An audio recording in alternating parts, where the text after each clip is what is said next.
আসসালামু আলাইকুম। বীর মুক্তিযোদ্ধাদের পুনর্মিলনী অনুষ্ঠান জানবো তার খবর। তবে আপনি যদি যুদ্ধের জীবন চ্যানেলে নতুন হয়ে থাকেন, চ্যানেলটা অবশ্যই সাবস্ক্রাইব করবেন, পাশেই থাকবেন।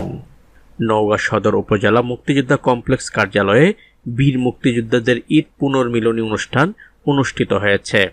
প্রায় 400 জন মুক্তিযোদ্ধার উপস্থিতিতে অনুষ্ঠানটি আনন্দ ঘন পরিবেশে সম্পন্ন হয়।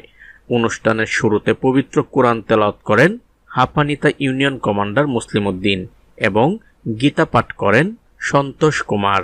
শিকারপুর ইউনিয়ন মুক্তিযোদ্ধা কমান্ডার আব্দুল রশিদের সঞ্চালনায় অনুষ্ঠানে সভাপতিত্ব করেন নওগাঁ সদর উপজেলা কমান্ডার AFM নুরুজ্জামান নান্টু।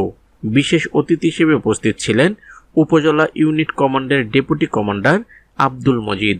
এছাড়াও উপস্থিত ছিলেন মুসলিম উদ্দিন আকন্দ, আতাউর রহমান, আবু তাহের প্রমুখ।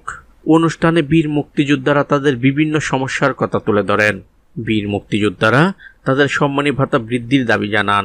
অসচ্ছল বীর মুক্তিযোদ্ধারা যাতে সহজ উপায়ে বীর নিবাস পায় সেই দাবিও তুলে ধরেন।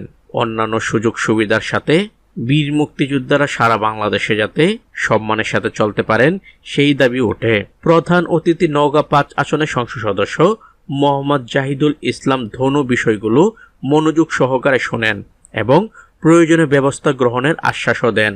অনুষ্ঠান শেষে মুক্তিযোদ্ধাদের মধ্যে ঈদ শুভেচ্ছা বিনিময় করা হয়। তো আজ এ পর্যন্তই, দেখা হবে অন্য এক নতুন ভিডিওতে। ততক্ষণ পর্যন্ত সবাই ভালো থাকবেন, সুস্থ থাকবেন। আল্লাহ হাফেজ।